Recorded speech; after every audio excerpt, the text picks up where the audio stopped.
As a result, I came to the company with a much more aligned package. I came in knowing that I had to sell this new business strategy to the investment community, and that I would be able to transform the company more easily, I thought, from this perspective. It's a very unusual package, but it is one I think that works effectively for us. But then here I am in the new company, and I was 3 months into the job. I'm learning everything there is to learn, and I understand all of a sudden we've got a new provision that was brought up at the previous shareholders meeting called Say on Pay. And I said, Say on Pay? What's this all about? I had never heard of it. Learned more about it, and I'll give you a little bit of history of how this came about, because there has been a lot of publicity around this context. Blockbuster had been previously at the forefront of a lot of this executive compensation controversy, and I'll give you a little background on that. Viacom was once the owner of the company, owned Blockbuster 100%, spun the company out in 2004, and when it did, it took the executive leadership team and did what many companies do in that kind of a situation, structured an executive compensation package that was intended to retain employees. Well, retaining employees is expensive, and that structure ended up being, from the shareholders' perspective, a high cost as a result. So in 2005, Carl Icahn joined the board of directors, became an investor in Blockbuster, and came in to do what he believes so strongly in, bring about change in the board, and he is a big proponent of shareholder rights, as you know, and sought to create that change. So here was this internal environment that became quite challenging, as you can imagine. And then from the outside, in December 2006, the controller of the city of New York, the esteemed William C. Thompson, Bill Thompson, who's here with us this morning, had a good idea. He submitted a stockholder proposal representing that Blockbuster adopt the Say on Pay policy. So here you have this perfect storm, this convergence of factors. And of course, I unwittingly came in from the outside into this whole swirling controversy over all of this stuff. And the first thing, of course, I did is to send Mr. Thompson a nice letter saying, you know, I'm here, no need for this stuff. Take a look at my compensation package and think you have any problems with this? No way, you know. You don't need this Say on Pay thing here. I received a nice response back saying, yeah, but we still think you need to do this because, you know, you could be here, 3 years or 30 years or 3 months. So it's an important provision. Of course, I took counsel. Everyone's advice was, you shouldn't do this, you shouldn't do this.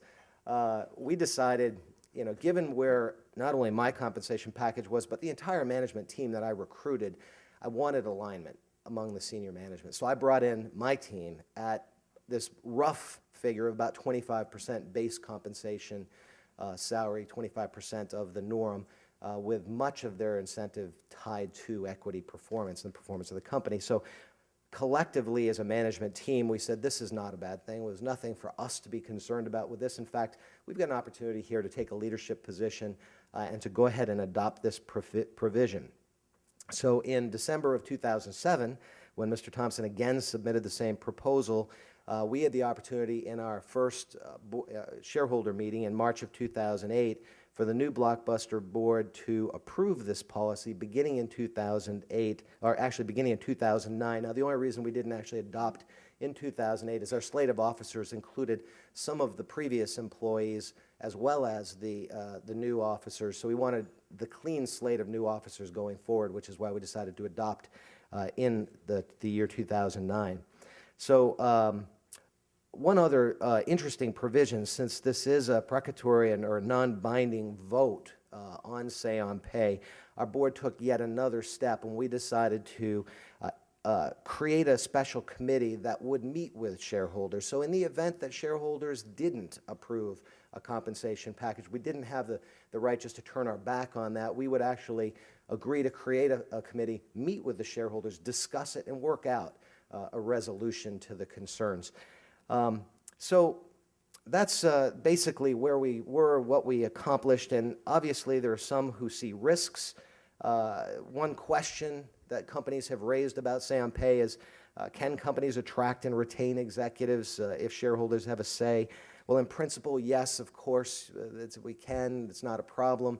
In practice, there are some challenges. And for example, performance of the company, performance-based compensation, it's shareholder-friendly, but it isn't always employee-friendly in the near term. The times we're in right now, for example, are a good example, when share price isn't necessarily reflective of management's efforts or a company performance.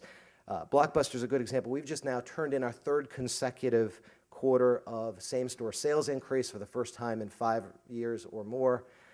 We have, which we think is a pretty big accomplishment in this retail environment, to post 5% same-store sales increase. We doubled our trailing 12-month EBITDA, so we've actually doubled the profitability of the company in the last 12 months, and yet our stock price is at unprecedented lows.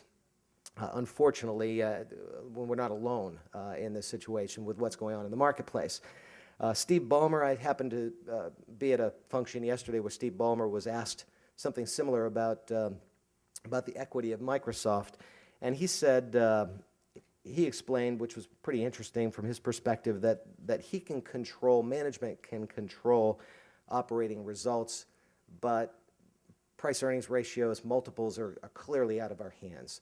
And that's the only challenge that we have when we have a structure, as we've put in place, that is so equity-based, so performance-based, that it could perhaps create a disconnect between management and performance and shareholder value. There is a bit of a difference there in sometimes. Now, the flip side of that is it's a short-term situation. My wife is my best guidance on this. I come home, I get frustrated about our equity value, and she reminds me how many quarters it took. We ended up with 37 consecutive quarters of same-store sales increases at 7-Eleven over a 10-year period by the time I left. And I think it took 30 of those 37 consecutive quarters before the street finally believed this was for real and that the company was, in fact, transformed and that they could safely invest. And what happens with all companies, particularly companies in a transformation, it does take time. And say-on-pay, performance-based compensation really is geared to employees for the long term. Employees that are interested in a short-term, jump in, jump out, make a little money and leave, it's not consistent with those objectives. So if you, as I do, believe that it's good to incentivize employees for the long term so they're incented to stay, then this is a good thing, and we shouldn't really have anything to fear about say-for-pay kind of provisions. Secondly, there are some who question the effectiveness, who claim that say-on-pay is symbolic. I'd counter that saying that there are clearly consequences for companies who ignore the shareholders' wishes. It is a voice. It doesn't need to be a hard vote, a hard yes or no. The voice of shareholders specifically on this topic is one that boards cannot ignore. And so while perhaps some would say there aren't enough teeth in the say-for-pay provisions, I would suggest that there are teeth in the fact that shareholders' voice must be heard. If we continue to ignore it, we're going to lose shares, we're going to lose shareholders' confidence and lose value over time. So that I think there is sufficient teeth in the concept of providing shareholders with a voice on compensation.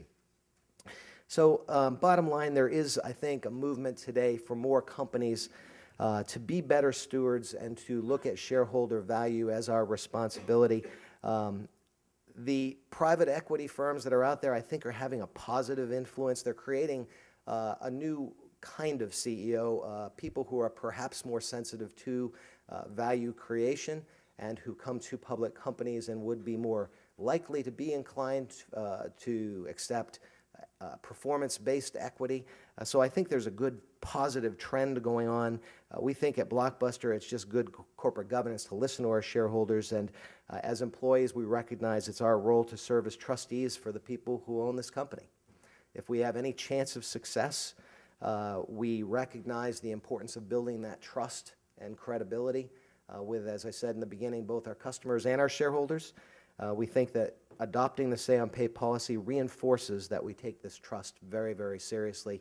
And so to our Mr. Controller, thank you for the suggestion. Originally, I wasn't excited about it, but I do believe it was the right thing to do, and we're glad to be a part of helping to improve corporate governance standards. Thank you.